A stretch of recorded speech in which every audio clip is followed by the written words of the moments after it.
অসমৰ দল সংগঠনৰ প্ৰতিবাদক আওকাণ কৰি কেন্দ্ৰীয় আৰু ৰাজ্য চৰকাৰৰ তৎপৰতাত গেৰুকামুখত ঘূৰিল NHPCৰ টাৰবাইন। যোৱাকালি NHPCৰ শীৰ্ষ বিষয়াৰ উপস্থিতিত আনুষ্ঠানিকভাৱে 250 মেগাৱাট বিজুলী শক্তি ইতিমধ্যে উৎপাদন তেওঁলোকে কৰি দেখুৱালে।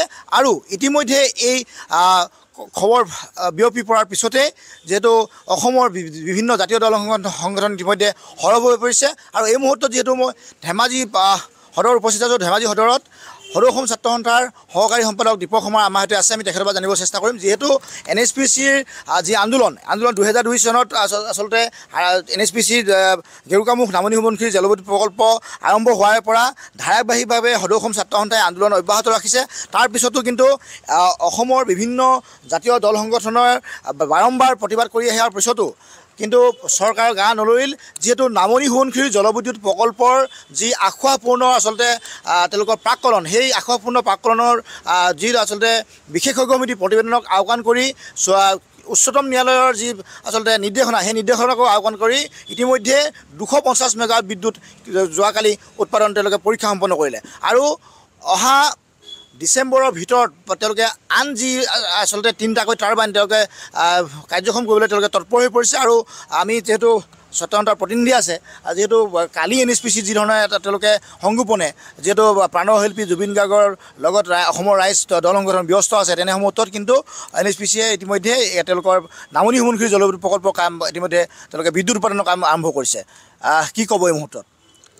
চাওক, ছাত্ৰ সন্থাই আমি আৰম্ভণিৰ পৰা কৈ আহিছিলোঁ, যি বৃহৎ নদী বান্ধে আমাৰ সভ্যতা সংস্কৃতি ধ্বংস কৰিব, যি বৃহৎ নদী বান্ধে বান্ধৰ নামনি অঞ্চলত বসবাস কৰা ৰাইজৰ জীৱন আৰু সম্পত্তিৰ প্ৰতি ভাবুকি কঢ়িয়াই আনিব, সেই বান্ধৰ সপক্ষে ছাত্ৰ সন্থা নাই, অসমৰ ৰাইজ নাই, সেই কথা স্পষ্টভাৱে কৈ অহা হৈছিলে। ধাৰাবাহিকভাৱে প্ৰতিবাদ সাব্যস্ত কৰি অহা হৈছিলে। বিশেষজ্ঞ সমিতিয়ে পৰামৰ্শ আগবঢ়োৱা হৈছিলে, বিজ্ঞানসন্মতভাৱে তাত পৰামৰ্শ আগবঢ়োৱা হৈছিলে, বিজ্ঞানীসকলে তাত পৰামৰ্শ আগবঢ়াইছিলে। কিন্তু সেই বিশেষজ্ঞসকলৰ পৰামৰ্শ আওকাণ কৰি বিজ্ঞানীসকলে কোৱা কথা বতৰাবিলাক আওকাণ কৰি কেন্দ্ৰত থকা BJP চৰকাৰে আৰু ৰাজ্যত থকা BJP চৰকাৰে তেওঁলোকে একপক্ষীয়ভাৱে ক্ষমতাৰ ৰাগিত বলিয়ান হৈ তেওঁলোকে এই বিদ্যুৎ উৎপাদনৰ তেওঁলোকে প্ৰাৰম্ভিক কাম কাজ তেওঁলোকে আৰম্ভ কৰিছে। এই কথা কেতিয়াও যুক্তিপূৰ্ণ নহয়। ইয়াৰ পৰিণাম চৰকাৰখনে অনাগত দিনত ভুগিব লাগিব, কাৰণ বৃহৎ নদী বান্ধৰ ভয়াৱহতাৰ কথা ইতিমধ্যে অসমৰ ৰাইজে দেখি আহিছে। পৰৱৰ্তী দিনত এই নামনি সোৱণশিৰি জলবিদ্যুৎ প্ৰকল্পৰ পৰা নামনি অঞ্চলত পৰিব পৰা ক্ষতিগ্ৰস্তৰ কাৰণে কিন্তু কেৱল মাত্ৰ এইখন চৰকাৰে জগৰীয়া হ'ব। সেই কথা আমি স্পষ্টভাৱে পুনৰবাৰ আমি দাবী উত্থাপন কৰিব বিচাৰিছোঁ, পুনৰবাৰ আমি কৈ দিব বিচাৰিছোঁ যে ছাত্ৰ সন্থা বিশেষজ্ঞ নহয়, চৰকাৰখনো বিশেষজ্ঞ নহয়, বা অসমৰ ৰাইজো আমি বিশেষজ্ঞ নহয়। কিন্তু বিজ্ঞানসন্মতভাৱে কোৱা কথা বতৰাবিলাক, বিজ্ঞানীসকলে কোৱা কথা বতৰাবিলাক এইখন চৰকাৰে তেওঁলোকে গুৰুত্ব দিব লাগিছিল। তেওঁলোকে ক্ষমতাৰ ৰাগিত বলিয়ান হৈ একপক্ষীয়ভাৱে ক্ষমতাৰ জোৰত তেওঁলোকে যি কাম কাজ কৰিলে কেতিয়াও গ্ৰহণযোগ্য নহয়, কেতিয়াও যুক্তিপূৰ্ণ নহয়। ইয়াৰ পৰিণাম তেওঁলোকে অনাগত দিনত ভুগিব লাগিব। আৰু তেওঁলোকে এনেকুৱা ধৰণৰ সময়ত তেওঁলোকে গোটেই কাম কাজবিলাক কৰিলে, যি সময়ত ক'ভিডৰ ফলত, লকডাউনৰ ফলত গোটেই ৰাইজ ঘৰত আবদ্ধ হৈ আছিলে, সেই সময়ত তেওঁলোকে বান্ধৰ যন্ত্ৰাংশ তেওঁলোকে কঢ়িয়াই গোটেই কাম কাজ আৰম্ভ কৰিলে।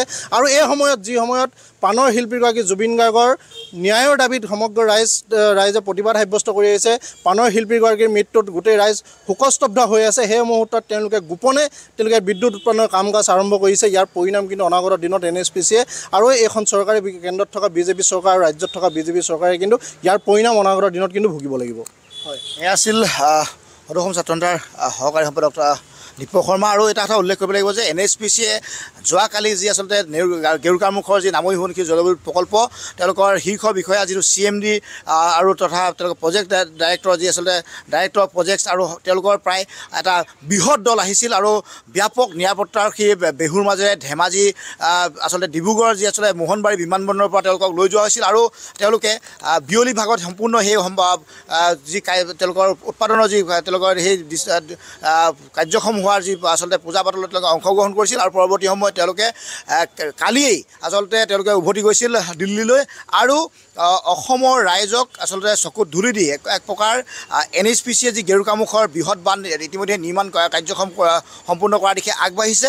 পৰৱৰ্তী সময়ত লক্ষণীয় হ'ব যে এই নামনি সোৱণশিৰি জলবিদ্যুৎ প্ৰকল্পৰ যি ভয়াৱহতা, বাৰিষা হ'লেই আচলতে ধেমাজিবাসীয়ে লখিমপুৰৰ ৰঙানদী পৰীয়া ৰাইজৰ দৰে যিধৰণে আচলতে নিদ্ৰা হৰণ কৰি ৰাখে, তেনেধৰণে ধেমাজিবাসীয়েও আৰু ধেমাজিৰ পৰা ধেমাজি বা লখিমপুৰবাসীয়ে পুনৰবাৰ যে আচলতে অনিদ্ৰাৰে থাকিব লাগিব।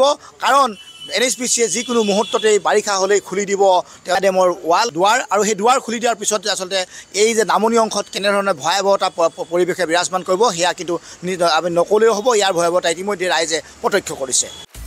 আপুনি বিচৰা বাতৰি পাব কেৱল নিউজ 18 এপত। নিউজ 18 এপ ডাউনলোড কৰিবলৈ স্কেন কৰক এই QR কোড। গুগল প্লে ষ্টৰতো পাব এই নিউজ 18 এপ।